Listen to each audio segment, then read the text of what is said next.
Hello, Mike. What's new? Got anything for the afternoon edition? No, nothing new. Fella King, his nemesis, is out here. Now, Miss Logan, maybe you'd better drop back a little later. Cap Street's tied up on a very important case. That's all right. An important case, huh? So the boys get a fast call. Pretty wreck the car, and when they get down there, it's just another family quarrel. Hello, Bill. How many times have I told you not to bust in my I office? can tell louder you can, Bill Street. I want some news. Of course, you know Miss Bobby Logan of the Herald. Little gal gets all the medals for digging up the bodies. Check with those fingerprints, will you? Right. Well, goodbye. A polite policeman. Oh, come on, Bill. Give me a story. You know I've got to have something for the afternoon edition. Everything is peaceful and quiet. I have nothing for the afternoon edition. Now, scram. Captain, the coroner phoned. They've just taken Dan Grady to the morgue. They fished him out of the bay about an hour ago. Murdered.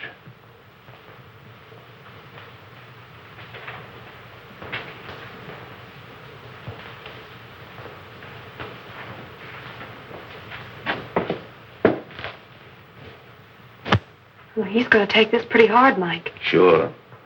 Him and Dan was just like brothers. Yes, I know. What makes you think they tried to hide his body, Doc? Well, in the first place, when word was found, washed ashore down the bay. Lungs were collapsed. That means the body was under water pressure for some time.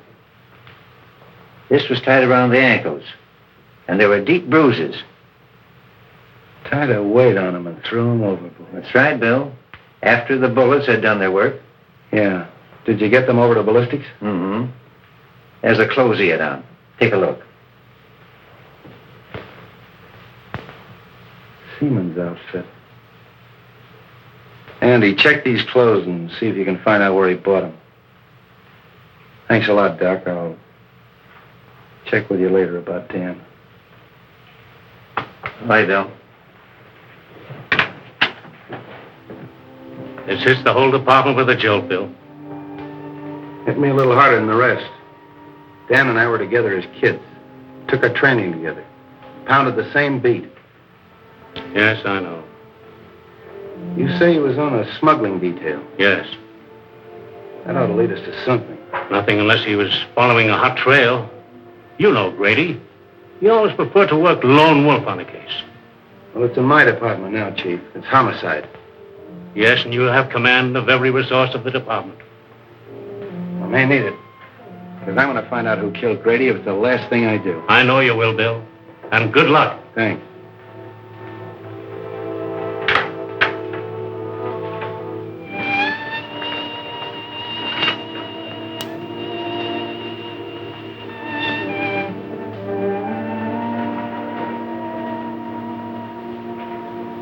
Gee, Bill, I'm sorry. I wish I could help. Thanks, Bobby. Funny, but somehow I can't realize it. Does his wife know? Molly? No, not yet. Poor kid. Say, you can help me at that if you want to. Of course. Anything. Go on out to Molly's and break it to her as easy as you can. She doesn't know me very well. You're the one to tell her. Oh, it's a woman's job. Okay, Bill.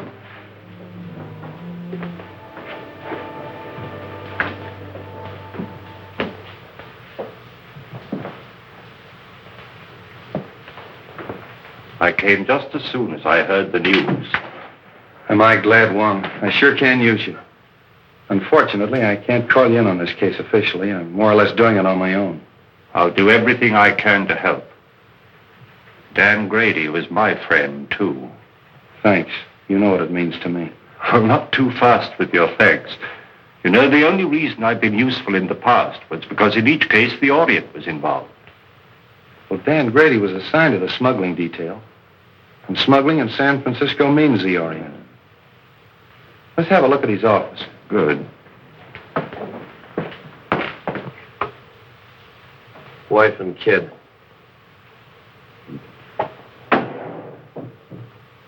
You say he was working on a smuggling detail? Yes, sort of a roving commission. The reason they gave it to Dan is because he was born and raised here in San Francisco. He knew every nook and cranny. Seaman's clothes would indicate that he was working on something at the waterfront. Yeah, but what? Whoa, look here. What is that?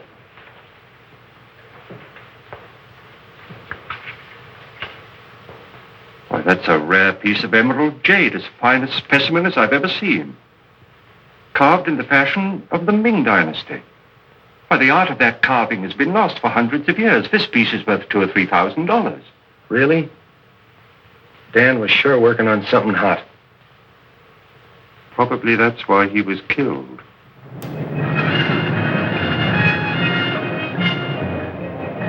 Yes, I have seen many similar in the past 3 months.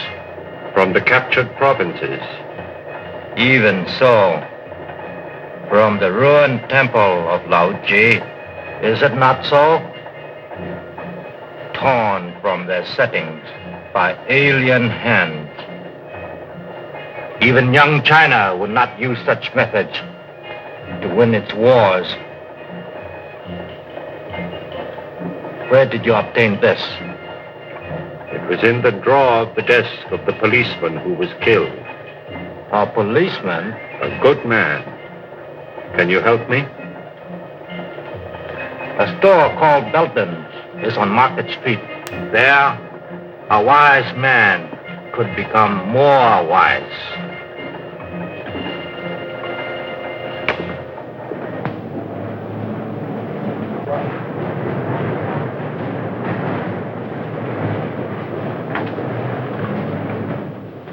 How do you do? I'm Mr. Belden. Something I can do for you? I'd like an appraisal on this piece. Why, certainly. Oh, a most unusual piece. The coloring is magnificent. But I'm afraid I can't appraise its real value. But I understood you specialized in Oriental jewelry and art objects. Oh, only imitation. We haven't a piece of jewelry in the house worth over $50. I'm afraid you've come to the wrong place. So it would seem.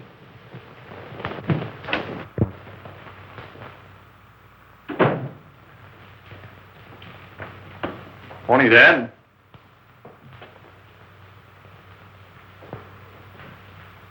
I suggest you try Harrington's over on Kearney.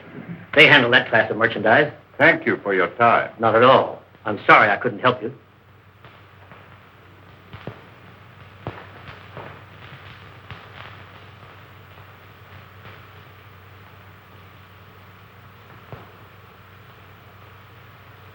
Yeah, Chief, that's the guy, all right. I'd know that face any place. Why, that mustache. Even the checkered tie. Yeah, that's him. Checkered tie, huh? Yeah. Where'd you see him? On the bus going uptown. What time was it? 12 o'clock noon. 12 o'clock noon, huh? You don't say. Yeah. At that time, he'd been lying dead for 3 hours in the morgue. Yeah? Yeah. Why, they sworn on a stack of Bibles. That was the guy. Sure, I know, Mr. Unifer. We all make mistakes sometimes, so thanks for coming in anyway. Oh, not at all, Inspector. Not at all. Say, maybe it was the guy's double. Yeah. You know, they say every guy's got a double. Sure. Even me. Sure. Even you. Yeah, sure. Mike, get Bobby Logan on the phone. Yes, sir. Market 6400. Hello, Bobby. I was just trying to get you on the phone. Oh, are we going someplace? Yeah, you're going someplace. If you ever pull a bright idea like that again. Well, what's the matter with that? Somebody might be able to give you a lead. Somebody might be able to give me a lead. I've had every crank in San Francisco in here this afternoon. Yeah. Logan doesn't answer. Where do you think I ought to look for her? Try my office. Huh? Every one of them has seen Dan Grady in 5 different sections of the city at the same time. Well, but it... But nothing. Did you see that guy that just went out of here? Yes. He was on the bus today at noon with Dan. Well, that's silly. Of course it's silly. But I've had to talk to those goofs. That's what your idea's done. Wasted my whole afternoon. Yeah, Mike. A gentleman out here says he saw Detective Grady. What? Miss Logan will interview him. Well, did you hear it? Just faintly. Go on, he's your witness.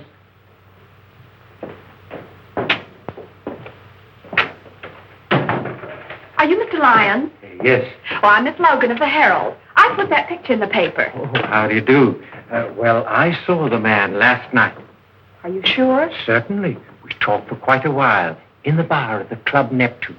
Good afternoon, Miss Logan. I came in answer to your advertisement. Oh, now look, Mr. Wong. Now give me the details and talk fast. Hello, Wong. You got any information? I called on an old friend of mine in Chinatown who advised me to investigate Belden's store on Market Street. Belden's? You know, the jewelry shop. Oh, sure. I'll put a couple of men on it. No, I think I'd leave things the way they are for the time being. Bill Street, I've got him! Got who? This man did see Dan Grady.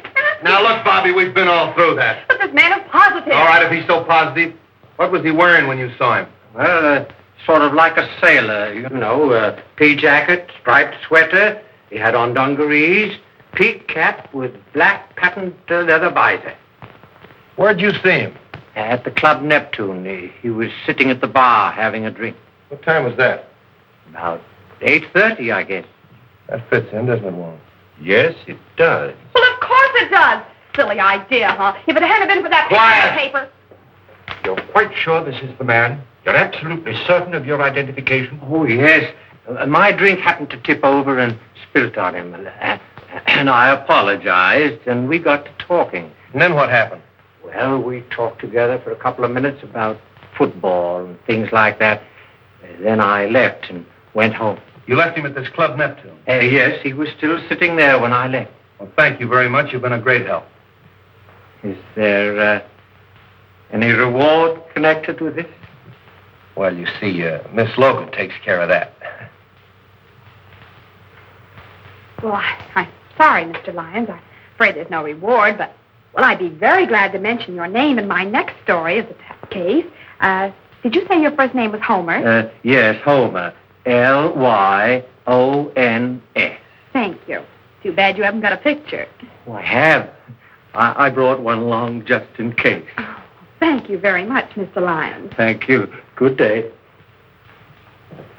Well, Bill Street, do I get an apology or don't I? Sure, I'm going to get the mayor to give you a key to the city. Terrific. The police thank the Herald for giving them their only clue. How's that, Mr. Wong? Not nearly strong enough. You've earned our undying gratitude. Well, I hope the information is some use to you. I'll see you later. Not me, Flatfoot. Get one of the nurses out of the receiving hospital. They don't mind a pain in the neck. Hey, you think that's a bad idea? Well, now, Street, just what do you know about the Club Neptune?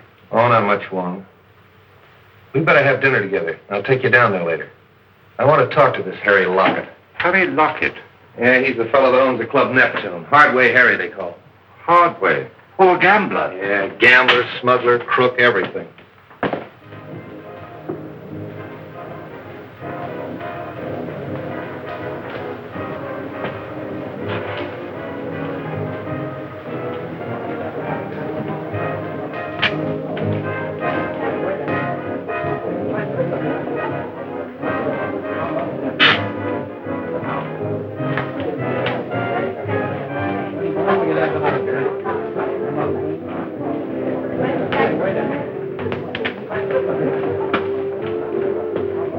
Anything new? No. How are things upstairs? Usual crowd, not much play yet. Has Tanya come in yet tonight? No.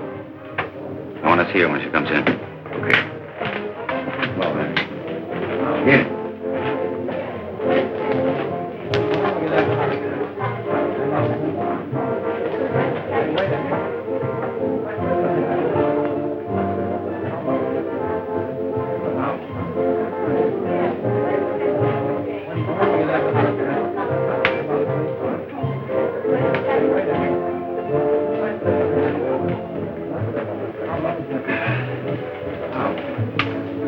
Two dry martinis, huh?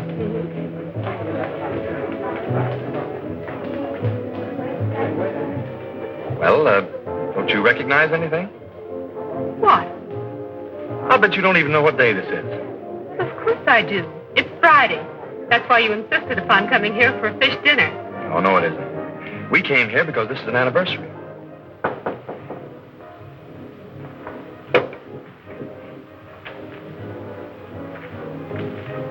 Who is it?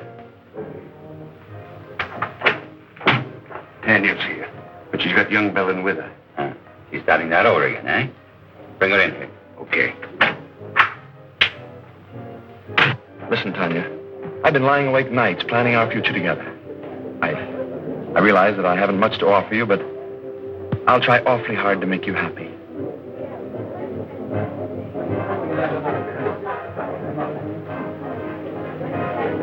Oh, excuse me, Frank. I think I better go fix my makeup. Surely.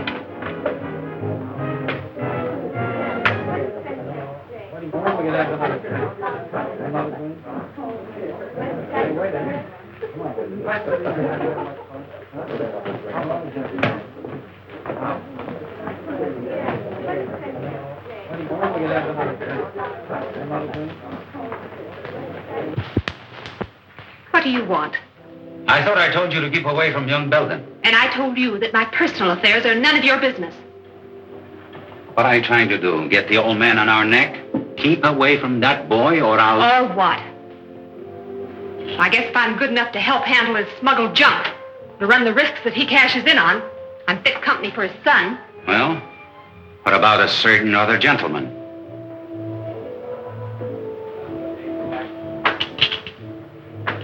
Frank Belden wants to marry me.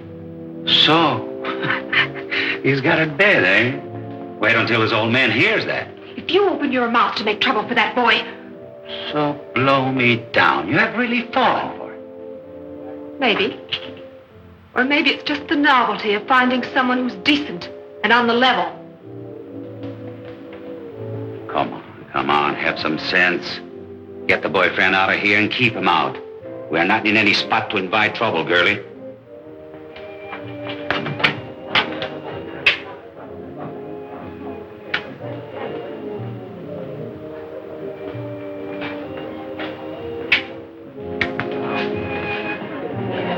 I seem to have developed a headache, Frank. Maybe it was the drink. Oh, I'm sorry. Well, maybe some fresh air will do you good. Shall we take a drive? Yes.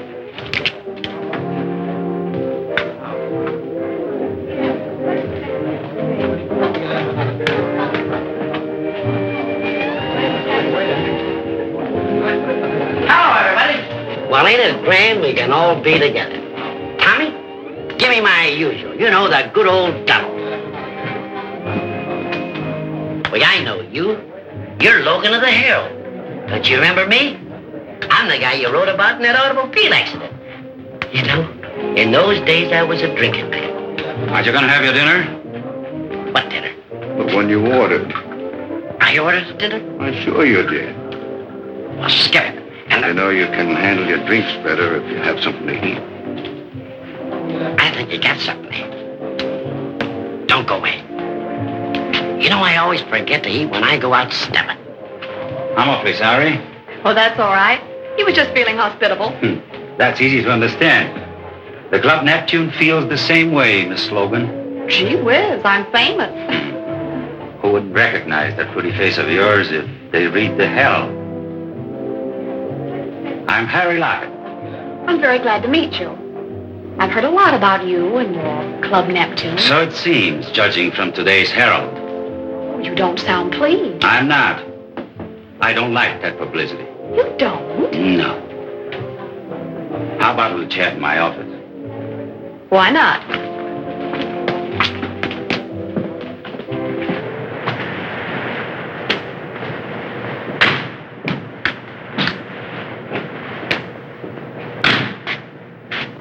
I think I'll take a look round the back.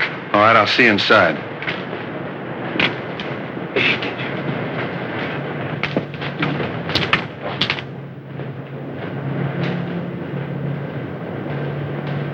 You see, Miss Logan, we don't like newspaper people around here. I see your point.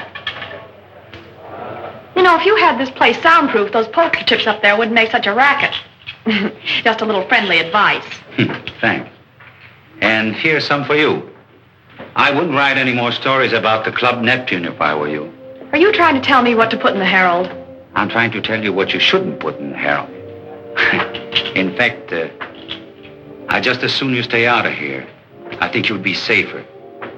Sometimes some people get hurt. Yeah. Dan Grady got hurt, didn't he? Hey, You sure stick out your neck, don't you, little girl? Who is it? Captain Street. What are you doing here? Mr. Lockett was just making some suggestions as to the news policy of the Herald. All right, Bobby. Well, now look here, Bill. Come on. Hello, Hardway. Oh, Copper.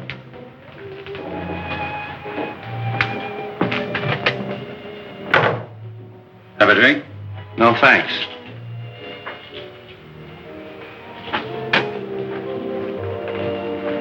What's on your mind, Street? I suppose you read about Dan Grady. Oh, yes. That's too bad.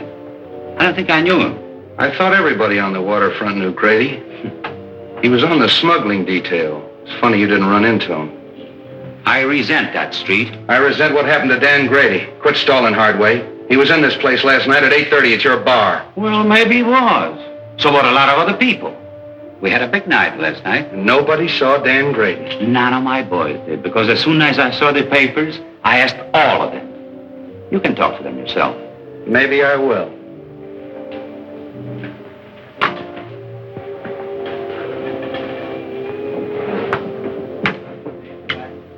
Cigarette? Over there.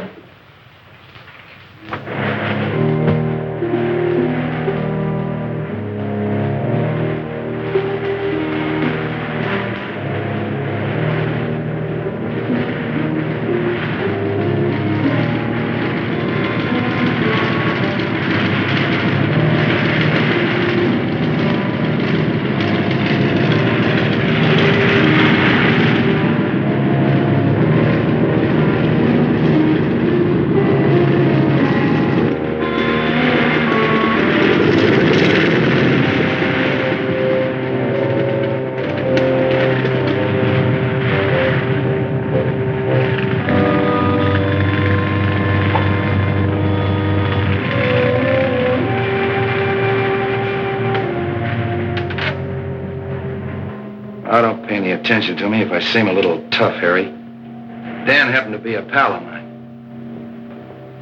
His body washed up on the beach this morning. Been in the water for 12 hours.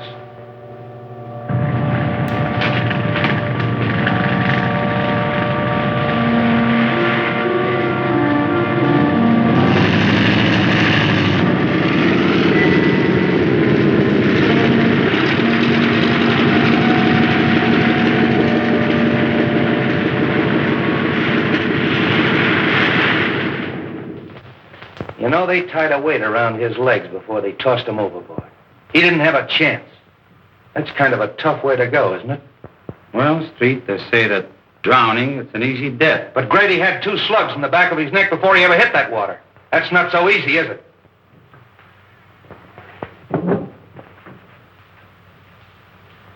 Well, Street, if there is anything I can do for you... Open that door. Open that door.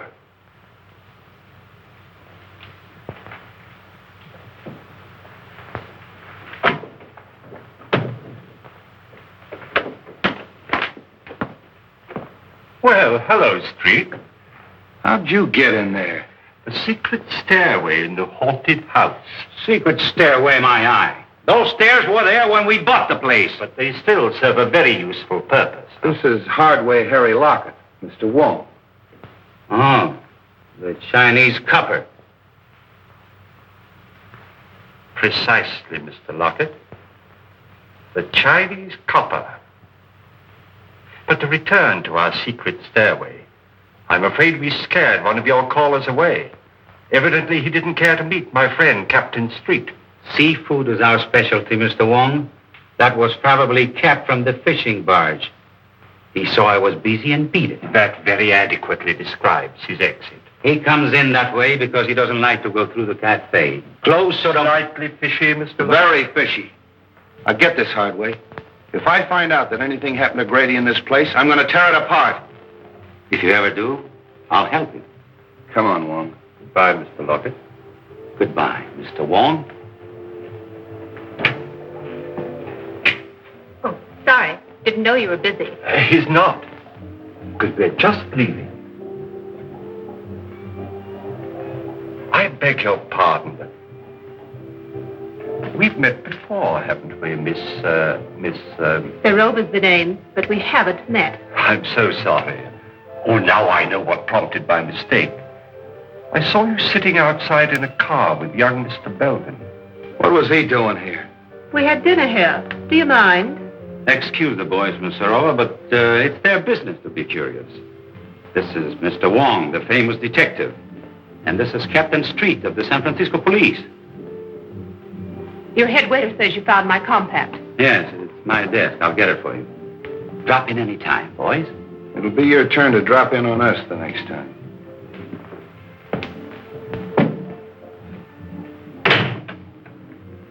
You're a help. Why in blaze did you get rid of Belden when I told you to? I did. He must have seen us outside in the parking lot. What they want? You read the papers, don't you? What do you think? I think that dead policemen are bad medicine. I don't like it, Harry. Relax. They haven't got a thing on us. So Grady was here last night. What does that prove? That the party's getting too rough for yours truly. So, don't tell me Miss Sarova's getting jittery, huh? The Rova's getting out. Murder's something I don't want any part of. I'm through. Oh, no, you're not. When you're through, it will be because I tell you you're through. Are you threatening me? Maybe. Don't do it, Harry. I know too much. Things happen to people who know too much. Yeah. They end up in the bay like a certain policeman.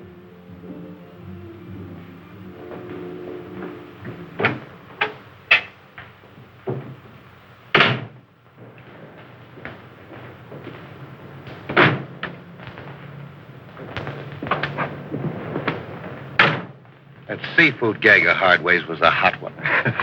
And the young lady who lost her compact. More seafood, eh, Street? I'll say. What's her name? I thought I told you to scram. You're always telling me to scram. Well, you're not going to ride in a police car. Okay, let me out and I'll put on my roller skates. Oh. I tell you, I don't like the setup. I don't like any part of it. When a dead copper spells trouble, and if this girl starts to talk... Yeah. Yeah, I think so, too. But this idea of mine is something entirely new in radio, Mr. Forbes. Nevertheless, I'm a guest continuing the program. But Forbes, Belden's has had a radio program for years, and it's been excellent advertising. Not excellent enough to keep you out of the receivership. I represent the creditors, and I cannot approve the expenditure. But, Mr. Forbes, I'm sure this new idea of mine will create a lot of interest. That means customers for Belden's. I can only judge by past performance, Mr. Griswold. Results have not warranted the expense. All here? Yes. Oh, but, Mr. Forbes, this is a novelty, a complete one-act play in which I enact all the roles, male and female. You see, Mr. Forbes, impersonation is my forte. I think persistence is your forte.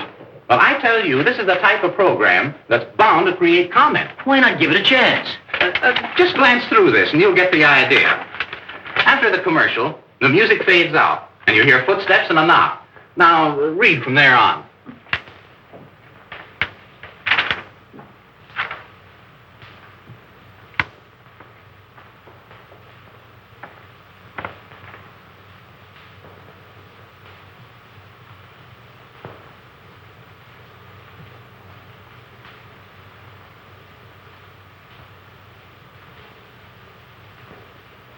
Pretty melodramatic, isn't it? But that's the kind of stuff they like nowadays, Mr. Forbes. The highly dramatic programs are the most successful. Suppose we try it for a couple of weeks. It wouldn't cost a fortune, and it might get results. Well, all right, we'll try it. Oh, thanks, Mr. Forbes. I'm sure you won't be sorry. We go on from 10 to 10:15 tonight. I hope you're listening in. We will. Those bills are all right. I'll see you in the morning. Hello, Frank. Hello, Mr. Forbes. How you feeling, Dad? Oh, as well as could be expected, considering the fact that I don't have anything to say about my own business. When are you going to take me in with you? Not for a while yet. But, Dad, I've got to go to work. I've got to make some money. Isn't your allowance enough? No. I'm going to get married. Who to? That Serova woman? Miss Serova, yes. How did you know? I haven't taken my eyes off you completely. You've been out with that adventuress every night for a month. I wouldn't talk like that if I were you, Dad. We're both liable to be sorry for it. Besides, it won't change my decision. Frank, I won't permit you to wreck your life, to throw away your entire future for the sake of that scheming, unscrupulous... That's enough! I'm sorry you feel that way about it, Dad, but there's nothing you can do about it. You'll never marry that woman. Do you understand? Never!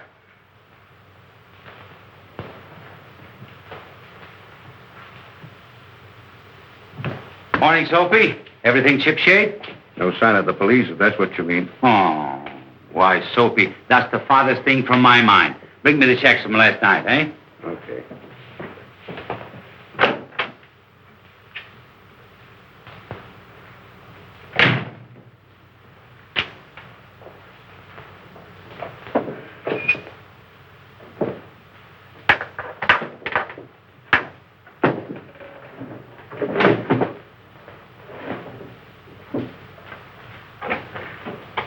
Hey, have you been fooling around my desk? Me? Mm-hmm. What? I wouldn't touch your stuff, boss. Something missing? Yeah, my gun. Gee, that ain't so good. When'd you last see it, boss? I don't know. Yesterday, I guess. I want to talk to you.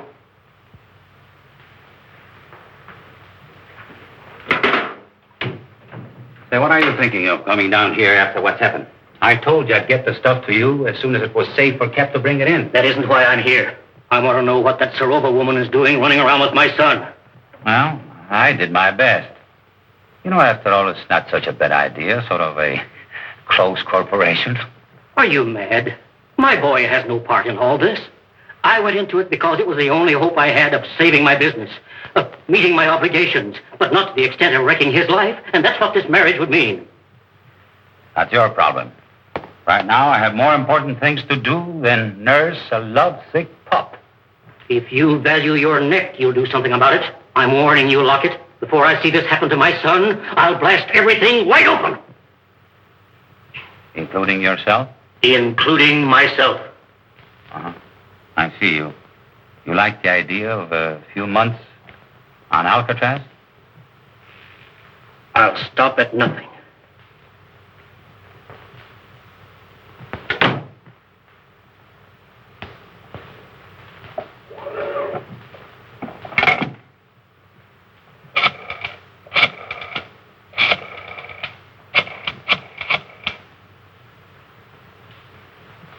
Hello. Hello, Tanya. This is Harry. I want to apologize the way I talked to you last night. Oh, you know, I couldn't mean it.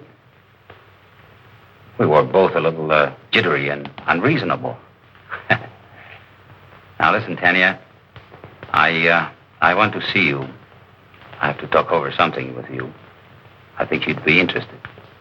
All right. I'll be in all evening. Goodbye. I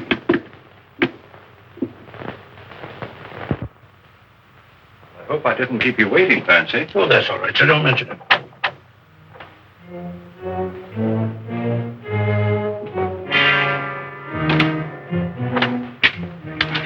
I stay out here and keep an eye on things.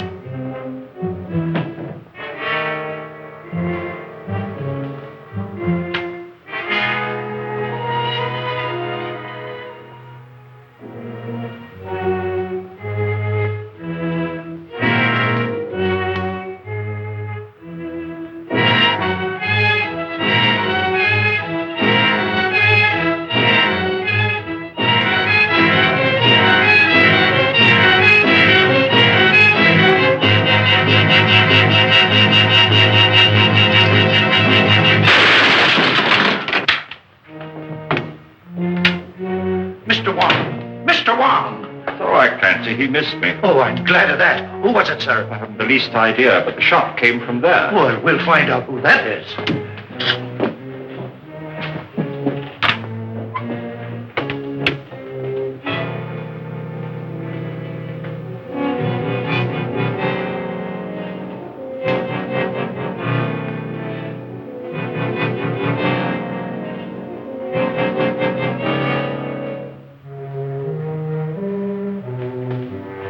whoever it was beat it out the back and left the door wide open. Whoever it was, he killed Mr. Belden. What? Oh, glory be! Get straight. Yes, sir.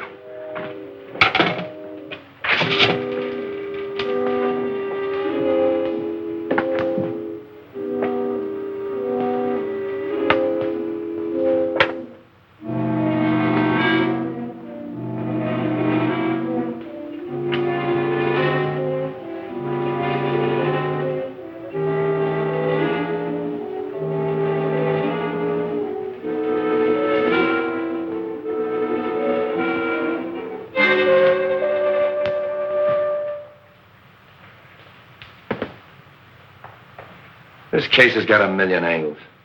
If this jade matches the stuff we found in Grady's office, he had a fortune hidden away.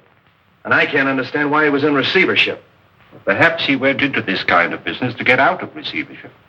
What's that receiver's name? Maybe he can help us. A man named Forbes. You know where he lives? At the town apartments. We'll go up and see him. Clancy, call my office and have young Belden picked up. Tell him to hold him while I get there. Wait for the coroner. Yes, sir.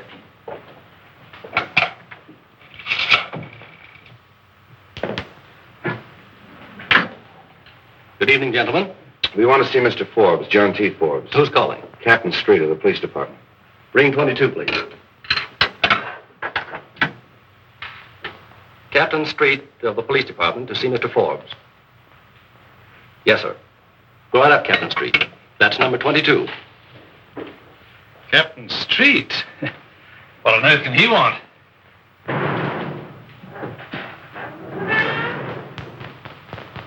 I wonder if I've forgotten a speed ticket. Excuse me. Freddie, take my hand, will you? Okay, but it's 10 o'clock and I'll have to meet Alfie. Probably won't be very long.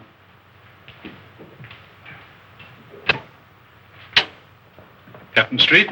That's right, and it's Mr. Wong. How do you do? How do you do? Come in here, gentlemen. Thank you.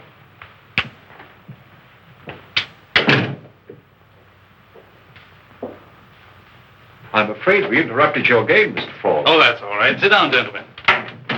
I've heard a great deal about you at one time or another, Mr. Wong. I'm certainly glad to meet you. Thank you. Well, now, gentlemen, what can I do for you? Might as well come to the point, Mr. Forbes. Frank Belden Sr. of the firm for which you're receiver was found dead a half an hour ago in his store. What? Poor old Frank. I had no idea he felt so desperately about it.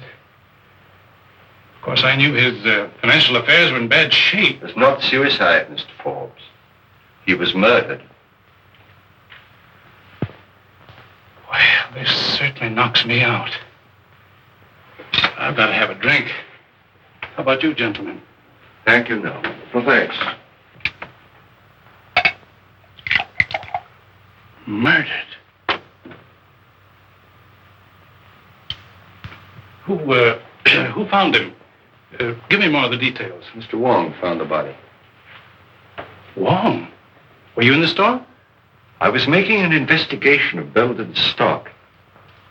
I found this piece of jade worth at least $2,000 or $3,000. And there are several more pieces, too, just as valuable. I thought they carried only cheap costume jewelry. Could he have been concealing any valuable assets from me? That's exactly what we wanted to find out. I'd like to go down to the store and make a complete examination of their stock. Will that be all right? I think it's a good idea.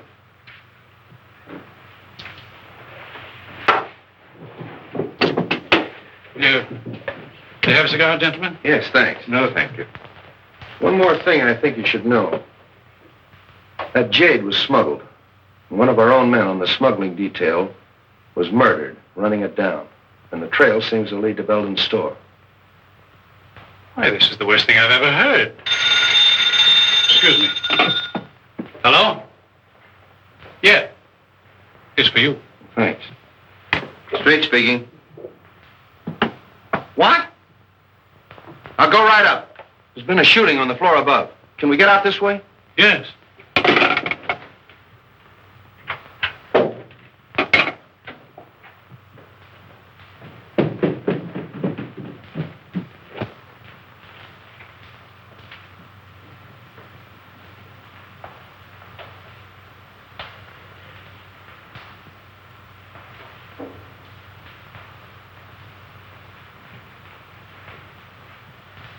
That's that Serova girl.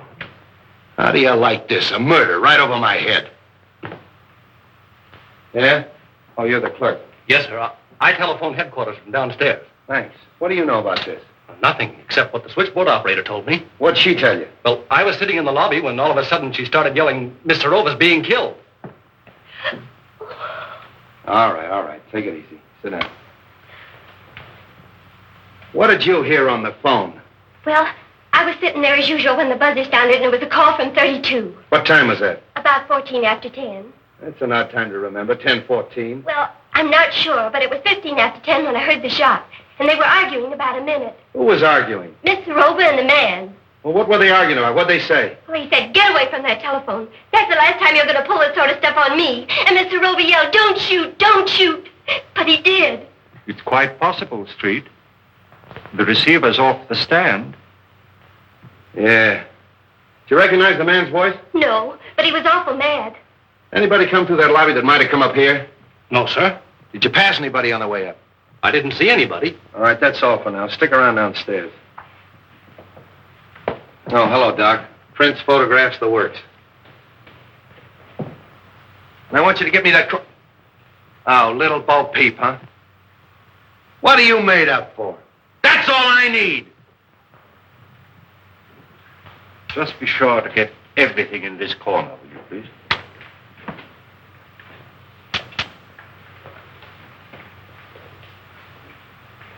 Hello, Ballard.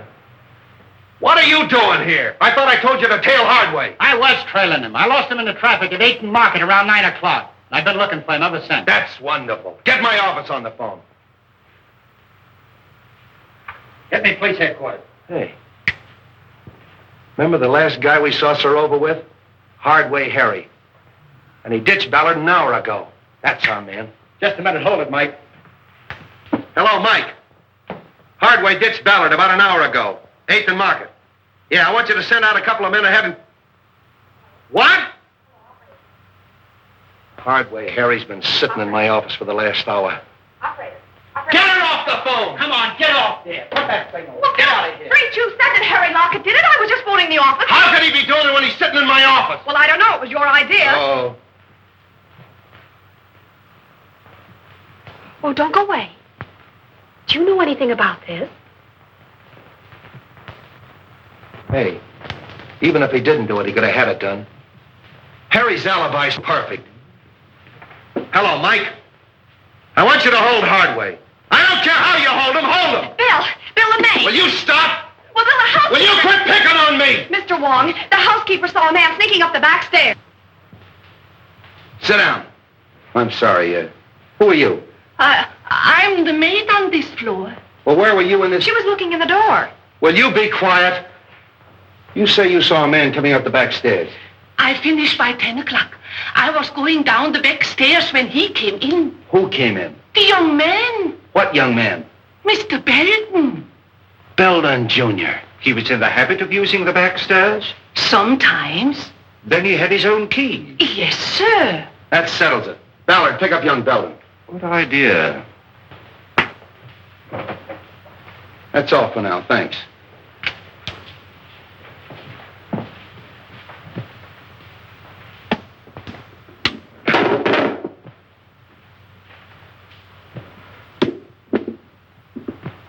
You know, Wong, Belden knew Serova. Hardway knew her. They're all mixed up in this thing some way. I'm going to have them all come in my office tomorrow morning at 10 o'clock. What am I doing?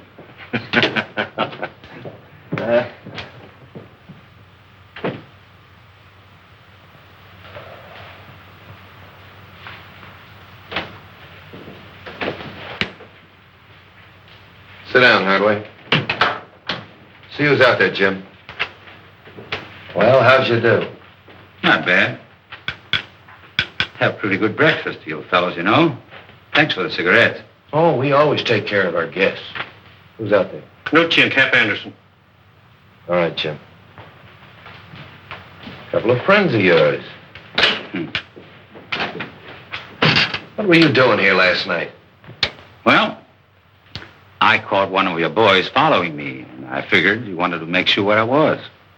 So when he lost me about 9 o'clock, I decided I better check in. So you'd have an alibi because you knew Tanya Sarova was going to be killed last night. What? Yeah, murdered last night. Oh, coming in here wasn't such a bad idea, was it? What time did you get here? 9:29 on the dot. Oh, got it figured down to the minute, huh? Yeah, you can check with the sergeant. I know. So? Hello, Wong. Oh, Mr. Wong, the Chinese copper. Look here, Street, you haven't got a thing on me. I knew Sarova, sure. She used to come to my place very often. But so do a lot of other people. Including young Belden. Yes, with Sarova, yes. So what? How well did you know young Belden? Casually. How well did you know his father? Just an acquaintance. When was the last time you saw him? I saw him in my office yesterday. He came to pay his son's bar bill. You had a little quarrel. Then you followed him down to his jewelry store and shot him. Old man Belden shot? Yeah. That's too bad. Yeah, it is too bad. He got it the same way Grady got it, in the back of the neck. What's your alibi for that? I was being trailed by one of your coppers, by good luck.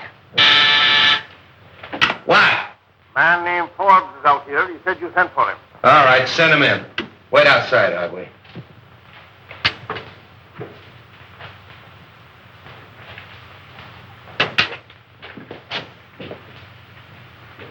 Good morning, Mr. Forbes. You want to see me, Captain? Yes. You know Mr. Wong. Oh, yes. How are you, Mr. Wong? Forbes. We were kind of interrupted last night, and I'd kind of like to find out what you know about young Belden. Well, I'm afraid I can't tell you very much. Most of my dealing has been with his father. Well, what sort of a kid is he? He'd always struck me as being a rather nice sort of a chap. Quiet, well brought up, and... So you don't think for a minute that he had anything to do with his father's murder? Maybe. I do know he's mixed up in Sarova's death. Oh, I can't believe that, Captain. Why, it isn't possible. I'm afraid you're wrong. There's Belden, Captain. Picked him up in a quick lunch joint, having coffee. All right, sit down. Have you met Mr. Wong? Perhaps you met him last night. Well, I've never met Mr. Wong. How do you do? We've been looking for you all night. Where were you? I don't know why the police should be interested in my movements. What's this all about? What were you doing in Tanya Sarova's apartment last night? Oh, we know you were there. The maid saw you sneaking up the back way. If I were you, I'd tell the captain all he wants to know. Well, I don't know what this is all about, Frank, but you're welcome to my legal advice if I can be of any assistance to you. For his father's sake, I feel that I ought to do everything I can to protect him. All right. But I still want to know what you were doing in Tanya Sarova's apartment last night at 10 o'clock. Were you there, Frank? Yes, I was there, but I didn't kill her. She was dead when I found her. Don't give me that. Well, you don't know what you're saying, Frank. I demand that this boy be advised of his constitutional rights. I'll take care of his constitutional rights. This is a murder investigation. Tanya Sarova was killed last night at 10:15. Just 15 minutes after this young man was seen going in her apartment. That's not true. It's not true, I tell you. She was dead when I found her. Are you sure of the time, Street? Your own switchboard operator heard the argument and the report. They found Street in your study, you remember? Yes, that's right. All right, Belden, alibi out of that. Come clean. Why'd you kill her? I didn't, I tell you. I love Tanya. Why would I want to kill her? I'll tell you why. Because you were jealous. You thought she was double-crossing you, and you went up to her apartment and you quarreled, and then you killed her. That's a lie. Every word of it's a lie. So you found your sweetheart murdered, and what did you do? You ran out and hid. Why didn't you call the police? I don't know. I was half crazy. Now, see here, Street, this boy is no condition for questioning. I'll say he isn't, because he doesn't know the answers. Gentlemen, I suggest that we all calm down. Allow young Mr. Belden to tell us what happened in his own way. All right. I'm listening. Now, supposing we go back just a little way, shall we? When did you last see Tanya Sarova alive? When she promised to marry me, yesterday afternoon late. And where was that? In her apartment. I was going to take her to dinner, see, but she said she didn't feel well, so I went out and got a bite, and then I drove around a little while. Yes, and then? Well, on the way home, I saw a light in the apartment, and I went up to tell her good night. Are you in the habit of using the back way? Yeah, I had a key. See, sometimes Tanya wasn't in, and I'd go in and wait for her. Yeah, but she was in last night. Did you use the key then? No, that's funny. I remember that the door was open. What else do you remember? Yes, Belden, go on. Well, I went in and called her, but there was no answer, so I went in the living room and on the floor I saw her over by the window. Near the telephone? I don't know. I didn't see anything but Tanya. Was there anything else in the room that was unusual, that attracted your attention? Anything at all? Yes, yeah, I remember the radio was on. Oh, don't kid me. The radio wasn't playing when I got there. If you didn't leave that apartment till before 10:15, where'd you go? I don't know, I drove around. I don't know where I went. I drove all night. What? Captain? Fellow out here named Griswold says he's got to see you. Who's Griswold? What does he want? What does he do? What do you want to see him about? Well, I got to talk to him. I'm from radio station LMAB. He's from a radio station, LMAB. I don't know anybody from a radio station. Tell him to wait. And he says you got to wait.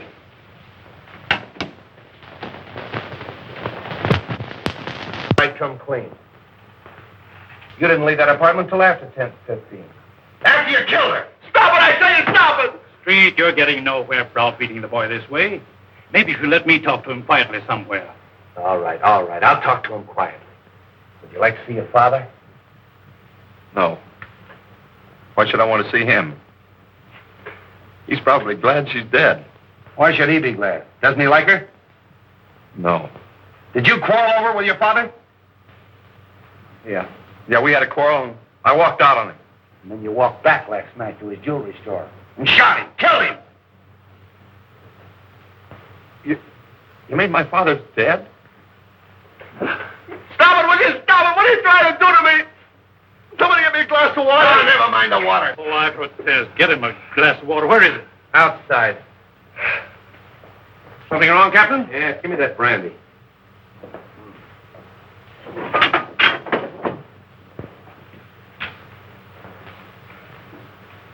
Now go and sit down. What you want? Come on, what is this? Hey, what am I supposed to do? Spend the weekend here? He'll get you. Mr. Hardway. The press. Yes, the press. What do you know to say? Pardon me.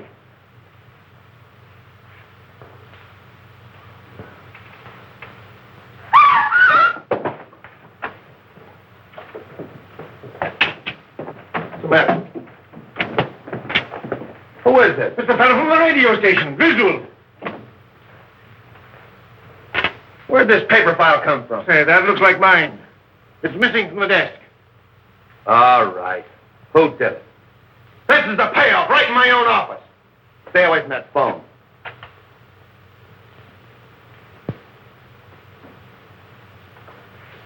Start talking, Hardway. What, again?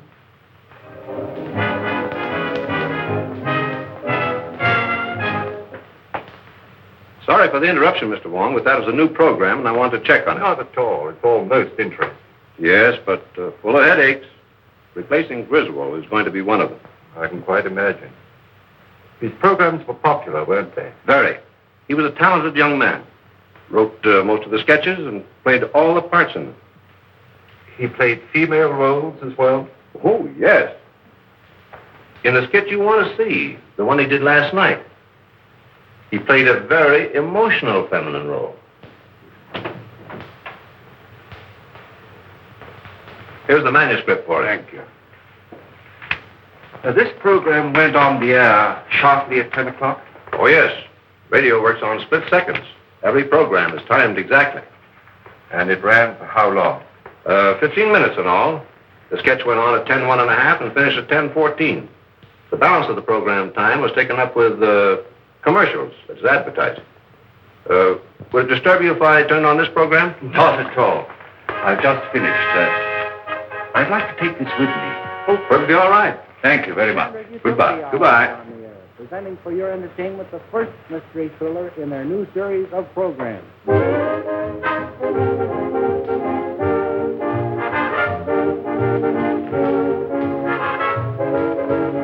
How do you do, sir?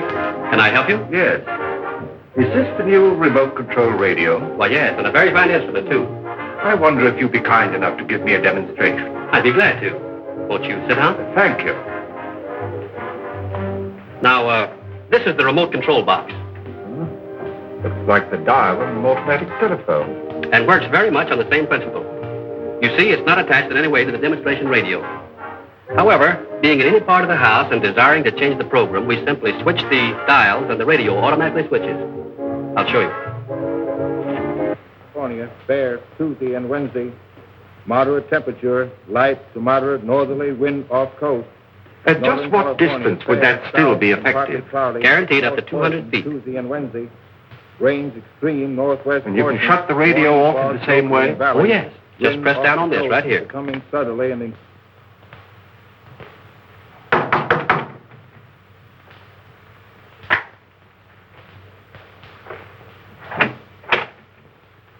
What, again? Yeah. Didn't take long for that lawyer to get you and the boys out, did it, Hardway? Why should it? Say, listen, you can't hang that murder rap on any of us. Somebody killed Griswold, and 3 of you were there when it happened. Yeah, and plenty others. That office of yours was a close second to a railroad station. But what's this visit for? According to ballistics, the same gun killed Serova, Belden, and Grady. Mind if I check yours? You know I don't carry a gun. I haven't had one around here in years. Come on, search the place. You think if I had one, I would keep it here just to show? Looks like you're getting a little careless, Hardway. If that gun matches those bullets, it'll be too bad for you. Get that to ballistics. So you still think I killed Serova while I was in your office, eh? You could have farmed that rod out. Take him away. You're making a mistake, Street. Murder is not my racket. Maybe. We'll wait and see what that ballistic report says.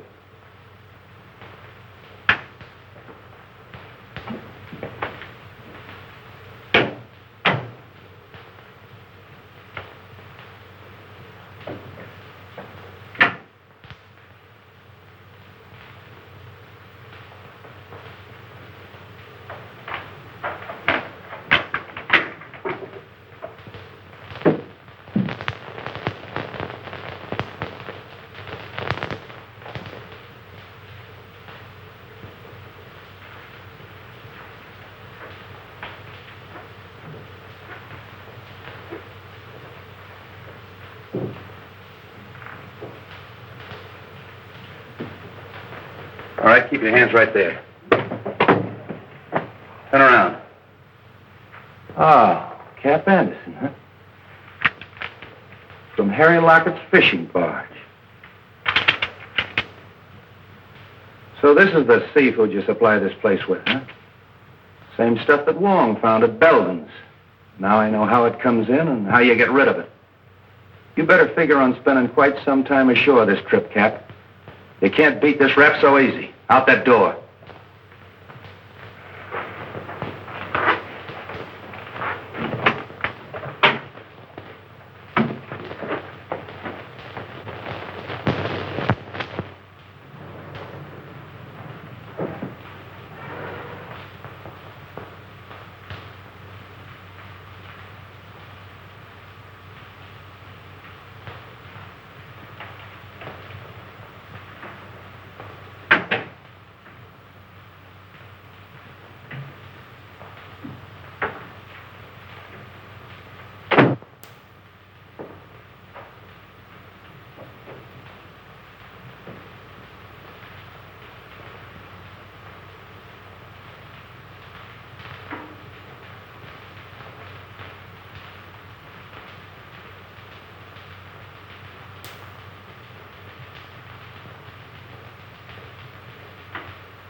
This is Mr. Wong, Bessie.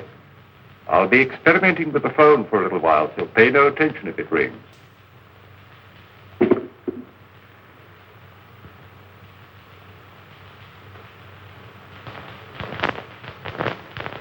Oh, come in, Paul. Oh, it's you, Mr. Wong. Well, that is a relief. I was wondering who was up here. Oh, you put that string down past my window. Yes. When I found the receiver off the stand last night, I had an idea that the switchboard operator was intended to overhear what she heard. I don't follow you. I believe that the murderer had a way of forcing her to listen at the right time. You think that a murderer would deliberately invite a witness to his crime? He might arrange to have her think she was a witness. With a piece of cord, a telephone, and a radio. I don't understand. Now, this radio is a new remote control model. Now, let us assume that a certain radio program exactly fitted a given situation. How easy it would be to tune in the desired station at the right time and be nowhere near the instrument.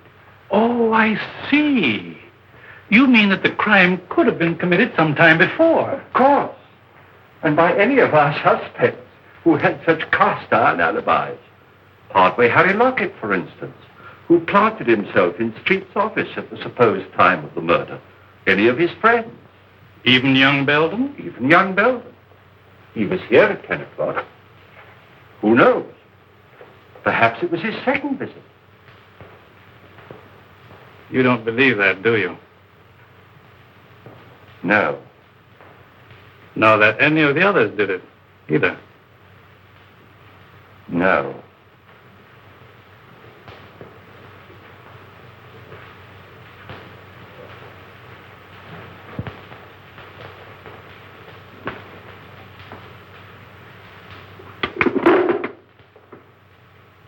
Is that what you were looking for, Mr. Wong? Yes.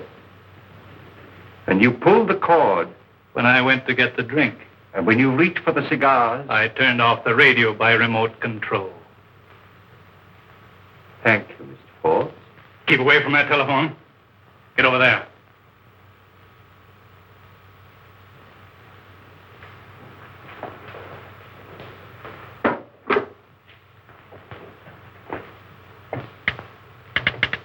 Operator. Oh, hello, Captain. Hello, is Mr. Forbes in? I'll see for you. Operator. Mr. Forbes doesn't answer. All right, thanks. Why don't you answer that call? Well, that's Mr. Wong. He told me not to pay no attention to it. Mr. Wong? Yeah, he's up in Mr. Rover's apartment playing with the telephone. Well, I hope he's having a good time. I'll drop up and see him. Playing with a telephone.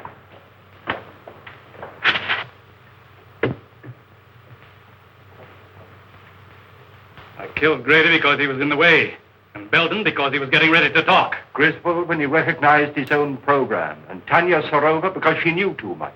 No, because she was leaving me for a younger man.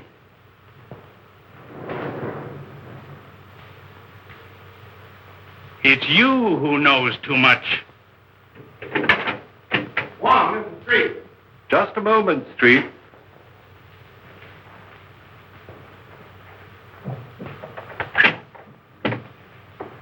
What are you doing up here? Get him up. Over there with him.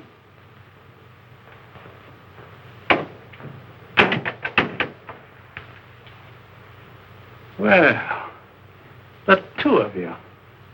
That makes it perfect. I suppose you'd like to have us turn around so you could give it to us in the back like you gave it to Grady. Drop that gun. Drop it, I say. Nice work, kid. Oh. Take him, Wong. Oh, Bobby. Bobby. Honey. Bobby. Yes? Oh, it's all right, Bessie. The experiment's over. You might give me the Herald, will you? Herald? You have a star reporter on your staff, a Miss Roberta Logan. She has just been instrumental in the capture of John Forbes, confessed murderer in the Dan Grady Sarova case. Oh, yes, this is a scoop.